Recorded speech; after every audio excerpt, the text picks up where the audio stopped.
Hello guys, welcome to Easier Than Thought. Thank you so much for your love for the first video. आज हम लोग अपनी second video बना रहे हैं और आपको हम जो फर्स्ट वीडियो हमने बनाई थी उसमें थोड़ा बिगिनर लेवल पे टच किया था इंग्लिश को, जिससे कि आप लोग इंग्लिश का थोड़ा कंफर्टेबल हो सके। धीरे धीरे हम डिफिकल्टी लेवल बढ़ाएंगे, वोकैब बढ़ाएंगे, अच्छे अच्छे सेंटेंसेस यूज करना सीखेंगे और आप लोगों को कोशिश करेंगे कि और बेहतर बना सकें। Thank you so much. चलते हैं अपनी वीडियो पर, देखते हैं हम आपके लिए क्या लाए हैं। दोस्तों हम आ चुके हैं अपनी स्क्रीन पे और देखते हैं हम आपके लिए क्या लाए हैं। ऑलराइट ऑलराइट, तो हम लोग बिगिनर लेवल से थोड़ा सा आगे बढ़ेंगे और कोशिश करेंगे कि हम इस प्रेजेंटेशन में, इस वीडियो में हम लोग टेंसेस के बारे में सीखें, थोड़ा सा वोकैबुलरी बढ़ाएं और थोड़ा सा ग्रामर भी सीख सकें। ऑलराइट, तो हमारे पास कुछ, हमने बिगिनर लेवल पे क्या क्या सीखा था। कुछ बेसिक वर्ड सीखे थे जैसे ग्रीटिंग्स, कुछ कलर्स के बारे में जाना था, नंबर्स डिस्कस किए थे, सिंपल सेंटेंसेस जिसमें कि हम सब्जेक्ट, वर्ब और ऑब्जेक्ट का इस्तेमाल कर रहे थे, कुछ कॉमन मिस्टेक्स जो लोग करते हैं और उनको हम कैसे सुधार सकते हैं, और लाइक डेली प्रैक्टिस प्लान हमने डिस्कस किया था जिससे कि आप अपने आप को बेहतर बना सकें, और फ्री लर्निंग टूल्स के बारे में भी पढ़ा था जो हमने बताया था कि यूट्यूब पे पॉडकास्ट वगैरह से आप लोग कैसे आप सीख सकते हैं। ऑलराइट, इस वीडियो में हम लोग सीखेंगे टेंसेस के बारे में, पास्ट, प्रेजेंट एंड फ्यूचर के बारे में। ऑलराइट, टेंस वोकैबुलरी बिल्डिंग, कैसे हम वोकैबुलरी को बिल्ड कर सकते हैं, वोकैबुलरी यानी कि शब्द ज्ञान। ऑलराइट, प्रीपोजिशन, कंजंक्शंस, इसके बारे में हम सीखेंगे। रियल लाइफ कॉन्वर्सेशंस यानी कि बातचीत, एडवांस्ड ग्रामर रूल्स और उसके रूल्स के बारे में। ऑलराइट, तो हमारे पास तीन तरीके के काल यानी कि भूतकाल, भविष्यकाल और वर्तमान काल, यानी कि जिसे हम कहते हैं past tense, present tense and future tense.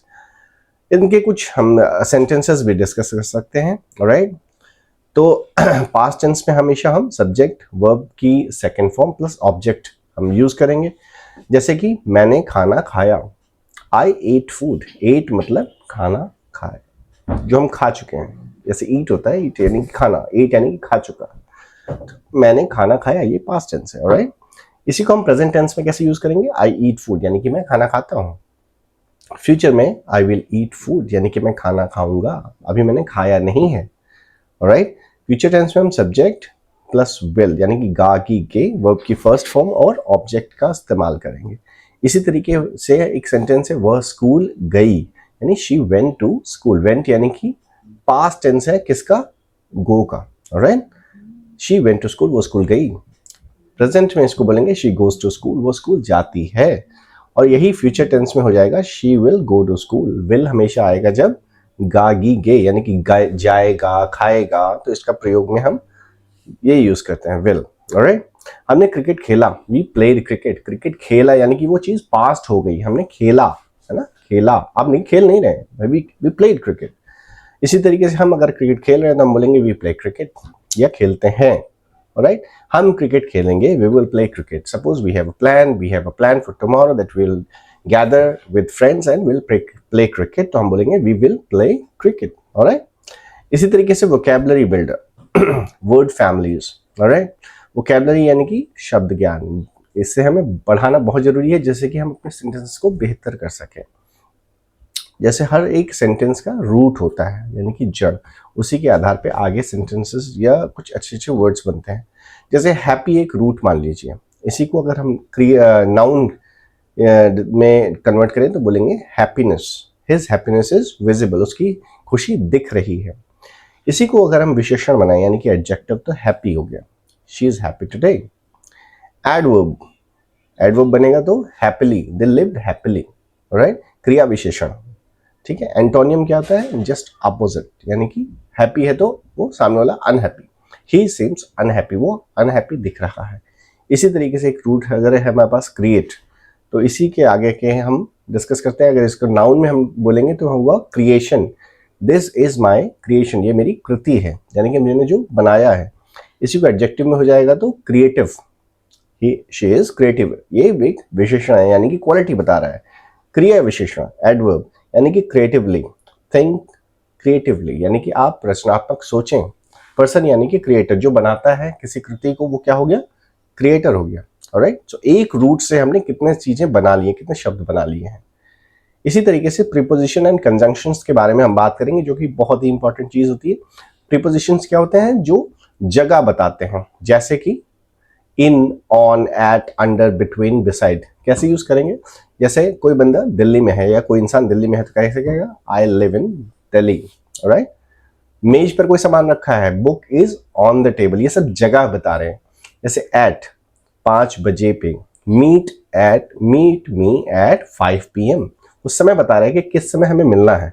Under हमेशा किसी चीज के नीचे कोई चीज रखी है तो हम उसे बोलेंगे अंडर, कुर्सी के नीचे। Cat is under the chair. Between यानी किसी के बीच में, जैसे उनके बीच, सिट बिटवीन देम, 2 3 4 आदमी बैठे हैं, उनके बीच में किसी को बिठाया जा रहा है, या 3 लोग बैठे हैं, उनके बीच में किसी को बिठाया जा रहा है तो हम कहते हैं सिट बिटवीन देम। बिटवीन मतलब किसी के बीच में की बात होती है। बिसाइड यानी मेरे पास, किसी के पास। ही सैट बिसाइड मी, वो मेरे पास बैठा, ऑलराइट।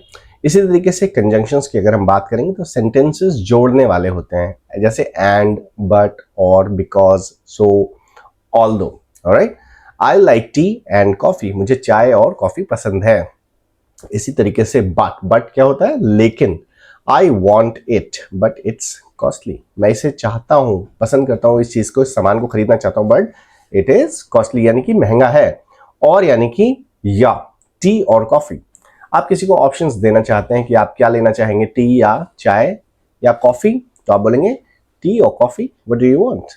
बिकॉज यानी कि क्योंकि, I am late because of traffic, रास्ते में बहुत ट्रैफिक था और आप लेट हो गए तो किसी को कहेंगे आई एम लेट, ऑलराइट।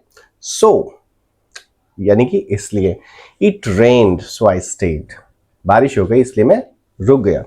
ऑल्दो यानी कि हालांकि, जैसे हम हालांकि ऐसा है, although it is that way, but, है ना। जैसे ऑल्दो टायर्ड शी वर्क्ड, वो थकी हुई थी लेकिन तब भी उसने काम किया, ठीक है। ये सब क्या कर रहे हैं? ये 2 सेंटेंसेस को जोड़ रहे हैं, ठीक है। कंजंक्शंस उन्हीं शब्द को बोलते हैं जो जोड़ने वाले होते हैं। इसी तरीके से हमारे रियल लाइफ कॉन्वर्सेशंस की अगर हम बात करें, ये प्रैक्टिकल आप कर सकते हैं, ठीक है। एट अ शॉप, दुकान में हम कैसे कई सेंटेंसेस का यूज करते हैं। Excuse me, how much does this cost? अगर आप कुछ सामान खरीदना चाहते हैं, कोई वहां पर सेल्समैन है, आप कुछ पूछना चाहते हैं, excuse me, how much does this cost? माफ कीजिए, ये कितने का है?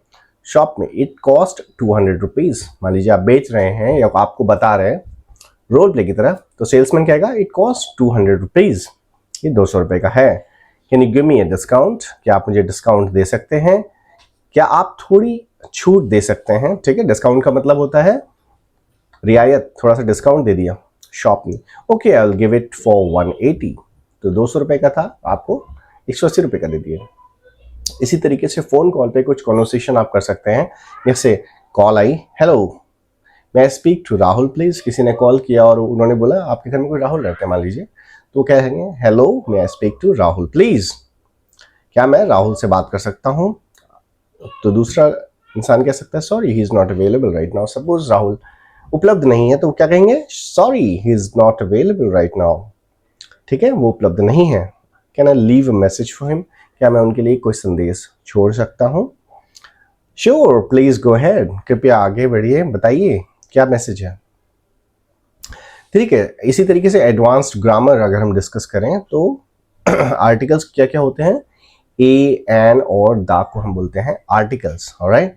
हमेशा वॉवल्स जो कि ए, ई, आई, ओ, यू होता है, इनके पहले हम आर्टिकल्स का इस्तेमाल करते हैं। जैसे आई हैव अ अम्ब्रेला नहीं बोलेंगे क्योंकि इसके आगे जो साउंड आ रही है वो अ की साउंड आ रही है। I have an umbrella, alright. इसी तरीके से subject verb agreement, she don't like T, he she के साथ ऑलवेज डज यूज करना है हमको, आपको ध्यान रखना है। शी डजंट लाइक टी, हमें शी के साथ डोंट नहीं यूज करना है, ही के साथ डोंट नहीं लगाना है, डज लगाना है, ठीक है। क्वेश्चन फॉर्मेशन, अगर हम क्वेश्चन बनाते हैं तो where are you going, where you are going ये गलत होगा, हम पूछेंगे where are you going. Question में question word plus helping verb plus subject ऐसे ही इस्तेमाल होगा। Active plus passive voice, alright. The ball was kicked by Ram, active voice में ऑलवेज ज्यादा पावरफुल होता है, ये हमेशा ज्यादा पावरफुल होता है। इसको हम कैसे यूज कर सकते हैं? Ram kicked the ball, Ram ने बॉल को किक किया, ऑलराइट। 30 डे चैलेंज, सो हम वीक 1 में हम इसको कैसे हम आप लोग तैयार करेंगे? टेंसेस टेंसेस के बारे में पढ़ना है, सीखना है। रोज एक टेंस पढ़ो, 10 सेंटेंसेस लिखो। हर टेंसेस में 10 टेंसेस, मतलब टेंसेस आप जब सीखेंगे तो आप उनके सेंटेंसेस बनाएंगे। ऑलराइट, मिरर प्रैक्टिस बहुत जरूरी है फ्रेंड, क्योंकि आपको अगर कॉन्फिडेंस बिल्ड करना है तो आपको मिरर के सामने खड़े होना है, कुछ भी बातें करनी है जो आपको इंटरेस्ट करता हो सकता है। आप कोशिश करते हैं कोई चीज़ आप रीड भी कर सकते हैं, लेकिन सामने देखिए, रीड करिए, सामने देखिए, रीड करिए, सामने देखिए। उससे ये होगा कि आप किसी के सामने पढ़ रहे हैं या कोई आपसे बात कर रहा है, उससे क्या होगा कि आपकी एक इंग्लिश निकलना शुरू होगी, आप थोड़ा सा फ्लुएंसी लाएंगे, थोड़ा सा ईजी कंफर्टेबल हो जाएंगे इंग्लिश के साथ। Try that. वीक 2 में आप क्या कर देंगे, वोकैबुलरी आप इंक्रीज करेंगे, अपनी आप शब्द ज्ञान बढ़ाएंगे। रोज एक नया वर्ड सीखें, एक पैराग्राफ लिखो नए वर्ड से। जो भी आप वर्ड सीखें उसके साथ एक सेंटेंस से एक पैराग्राफ बनाएं। डिक्शनरी ऐप का यूज कर सकते हैं। वीक 3 में ग्रामर आप बना और उस पर वर्क कर सकते हैं। आर्टिकल्स, प्रीपोजिशंस की प्रैक्टिस कर सकते हैं। एक कॉन्वर्सेशन याद करो, उसको बोलो, उसको समझो। इंग्लिश न्यूज़ 10 मिनट सुनो, बहुत ज़रूरी है, क्योंकि आगे जब इंग्लिश सुनते हैं, समझने की कोशिश करते हैं, तो अननोइंगली आप लोग बहुत कुछ सीखते हैं। ठीक है, बस बैठे रहिए, सुनिए, समझिए, धीरे धीरे वो समझ में आने लगता है। ठीक है दोस्तों, वीक 4 में स्पीक लाइक अ प्रो। आप बहुत अच्छी, अगर आप ये सब मेथड फॉलो करेंगे तो आप जरूर चौथे हफ्ते तक काफ़ी बेहतर हो जाएंगे, आप रियलाइज करेंगे। ठीक है, और अगर हम इसी तरीके से फॉलो करते रहे तो आप अपने आप को एक बेहतर इंग्लिश स्पीकर जरूर बना पाएंगे। Thanks a lot.